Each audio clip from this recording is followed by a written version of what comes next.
जय श्री कृष्ण। ओम नमो भगवते वासुदेवाय नमः।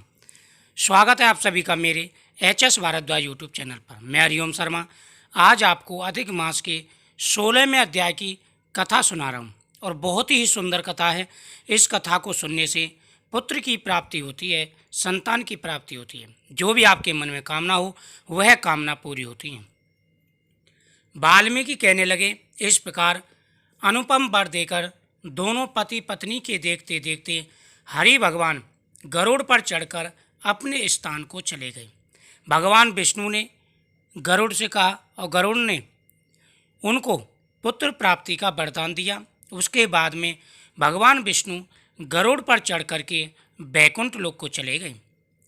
कुछ काल व्यतीत होने पर गौतमी के बालक उत्पन्न हुआ और सुदेव ने बालक के उत्पन्न होने पर अति प्रसन्नता के साथ श्रेष्ठ ब्राह्मणों को बुलाकर जाति कर्म क्रिया और स्नान कर ब्राह्मणों को बहुत सा धन देकर के विदा किया। कुछ समय के बाद में सुदेव ब्राह्मण के एक सुंदर पुत्र हुआ।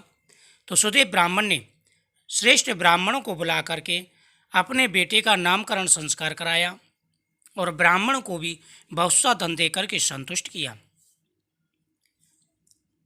पिता के मनोरथ के साथ माता के मन को आनंद देने वाला बालक शुक्ल पक्ष के चंद्रमा के समान बढ़ने लगा। तब पिता ने बालक का यज्ञोपवीत संस्कार करा, गायत्री मंत्र का आदेश दिया और वह बालक ब्रह्मचर्य का पालन करने लगा।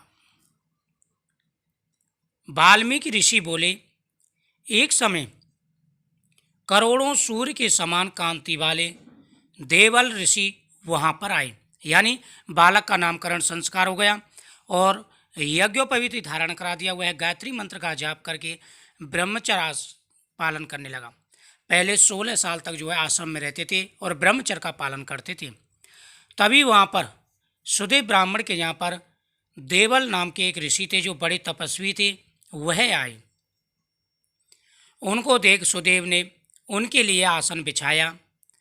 उस आसन पर देवल मुनि बैठकर बोले, हे सुदेव, सब लक्षणों से युक्त यह तुम्हारा पुत्र महाभाग्यशाली है, परंतु इसमें एक ही महादोष है। यानी उस लड़के को देख करके देवल ऋषि कहने लगे कि हे सुदेव, तुम्हारे जो ये पुत्र है ये बड़ा ही भाग्यशाली है, सारे गुण इसके अंदर हैं, लेकिन एक ही इसके अंदर दोष है। परंतु इसमें एक ही दोष है जिसके कारण गुण वृथा हो जाते हैं।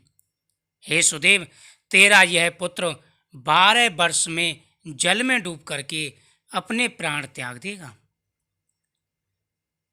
होने वाला जो होता है उसको कोई नहीं रोक सकता, इसमें किसी प्रकार का संशय नहीं करना चाहिए। वाल्मीकि ऋषि बोले, देवल ऋषि के ऐसे वचन सुन सुदेव शर्मा पृथ्वी पर गिर पड़े और देवल ऋषि इतना कहकर ब्रह्मलोक को चले गए। यानी देवल ऋषि ने जैसे ही कहा उसके बाद में सुदेव ब्राह्मण मूर्छित होकर के पृथ्वी पर गिर पड़े और देवल ऋषि थे वह ब्रह्मा जी के पास ब्रह्मलोक चले गए। फिर गौतमी बालक को गोदी में ले प्रेम से उसका मुख चूमने लगी और कहने लगी कि हे स्वामी, होने वाली वस्तु से भय नहीं करना चाहिए। जो होने वाला है सो तो होकर के ही रहता है और जो नहीं होने वाला वह नहीं होता। उसने कहा, हे स्वामी, आपको किसी प्रकार की चिंता नहीं करनी चाहिए। जो होने वाला है वो होता है और जो हमारी किस्मत में नहीं है वह नहीं होता, वह हमें प्राप्त नहीं होता। इसलिए आप किसी प्रकार की चिंता ना करें। हे नाथ, उठो और सब शरणागत जीवों के रक्षक निर्वाण पद को देने वाले सनातन हरि को भजो। वाल्मीकि ऋषि बोले, इस तरह ब्राह्मण अपनी पत्नी के वचन मान सतोगुण को प्राप्त हुआ और हृदय में भगवान हरि का ध्यान करके अपनी मनोदशा को संभाल करके भगवान की भक्ति में लीन रहने लगा। इति श्री अधिक मासम 16वें अध्याय संपूर्णम। बोल राधा कृष्ण भगवान की जय। तो इस कथा के माध्यम से आता है कि जो हमारे किस्मत में है वह कर्मों के हिसाब से अवश्य होता है। तो किसी प्रकार की चिंता नहीं करनी चाहिए, सिर्फ भगवान की भक्ति में ही अपना मन लगाना चाहिए। इस कथा को आगे शेयर करें जिससे सबको पता चले।